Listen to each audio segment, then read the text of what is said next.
வெற்றிவேல் முருகனுக்கு அரோகரா. ஏறுமயிலேறி விளையாடு முகமொன்று, ஈசருடன் ஞான மொழி பேசும் முகமொன்று, கூறுமடியார்கள் வினை தீர்க்கும் முகமொன்று, குன்றுருவ வேல் வாங்கி நின்ற முகமொன்று, மாறுபடு சூரரை வதைத்த முகமொன்று, வள்ளியை மனம் புணர வந்த முகமொன்று, ஆறு முகமான பொருள் நீ அருளல் வேண்டும், ஆதி அருணாச்சலம் அமர்ந்த பெருமானே, ஆதி அருணாச்சலம் அமர்ந்த பெருமானே.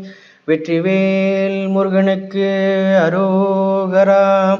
ஸ்ரீ பழனி ஞான தண்டாயுத வேல்முருக கந்தர் சுவாமிக்கு அரோகரா.